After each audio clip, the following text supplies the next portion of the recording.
There they are, the Cecil triumvirate heading down to post before Frankel's very public gallop here at the scene of one of his most famous triumphs a year ago to the day. Frannkel there, the rear of that group with Tom Queally, Yellow Cap. Ryan Moore is riding one of the lead horses, Bullet Train, and Frankel's regular work rider Shane Featherstone-Huff rides Jetaway, who's already a winner this season. Doesn't just need one lead horse, he needs two, and two good ones as well, Graham. Let's hope it goes well. I just got a good look at him before he went out. We know that he's always been a strong, deep-girthed, attractive colt. He is a real powerhouse now, a bull of a horse. He's deep-bodied, gorgeous-looking horse. He was very calm in the pre-parade ring. Couple of laps around the paddock, and on his way down for his first public appearance on a racecourse in 2012. So let's hope it goes well. The facts are in the record books.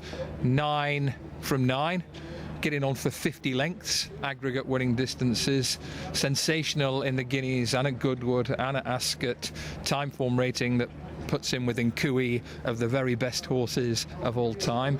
So let's hope he goes with his usual exuberance here. There was a fleck of sweat on his flanks and between his legs. I think you can just see that between his legs, but we are looking for to nitpick with these champions all the time. I don't think it's anything to be alarmed about.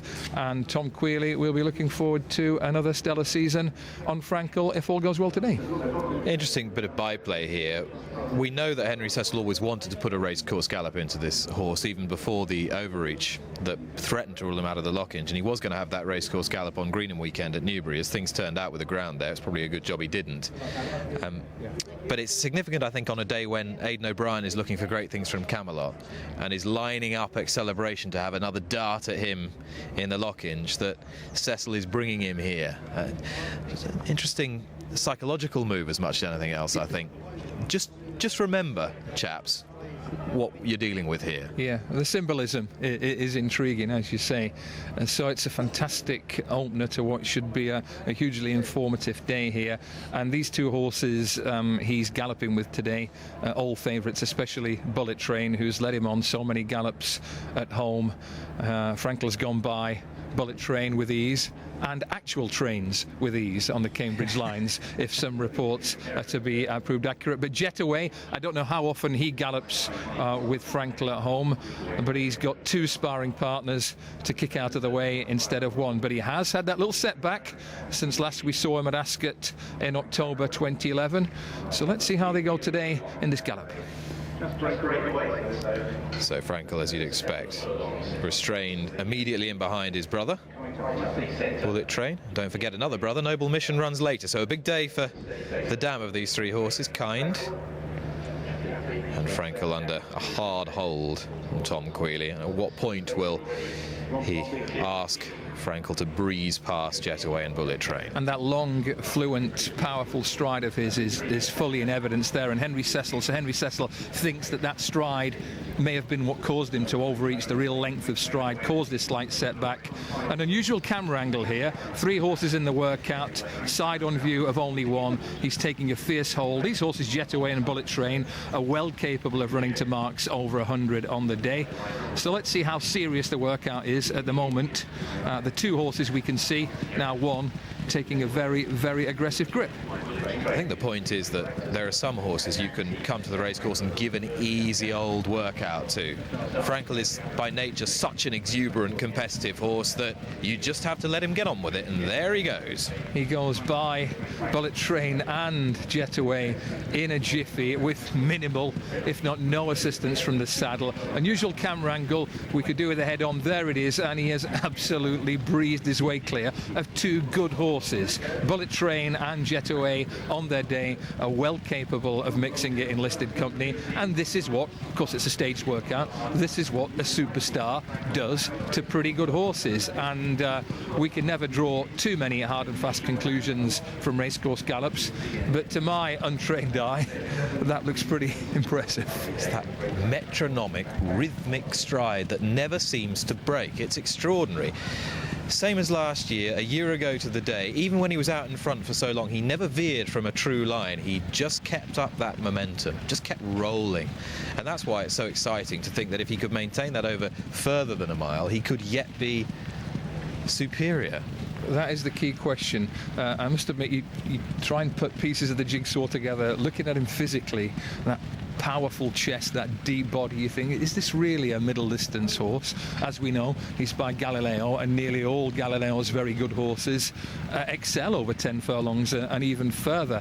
That's a question to be answered down the line, but it seems as if that workout will have set Frankel up very nicely indeed for the Lockinge Stakes in, is it 2 weeks today at Newbury?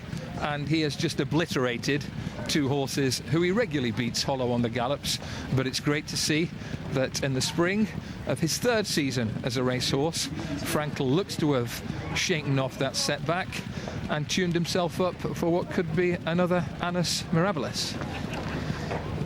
That Guineas Contenders 2012 is what you have to aspire to.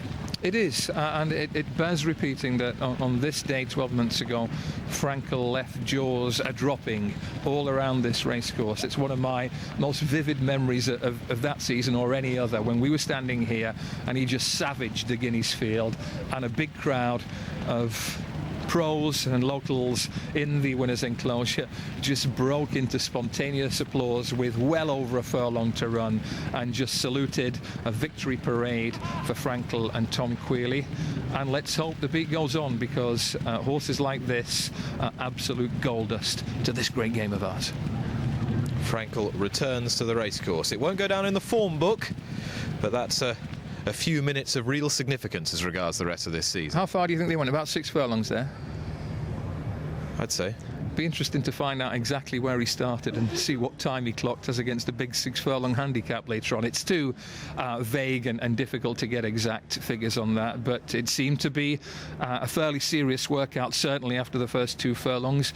And horses like Bullet Train and Jetaway, I'm sure they're not brushed aside easily by regular horses at home, but this is no regular horse. He's an astonishing horse. It's redolent of some of those great horses, and some trained by Henry Cecil, of the 70s and 80s. You don't need just one horse as a sacrificial lamb. You need 2, maybe 3 in the yard that are of significant ability to actually further a horse like Frankel's career. Exactly, and distance beaten, whether it be in a gallop or a race itself, is not the only true mark of a top quality horse, but it's the best guide we've got. And obviously in that gallop he came right away.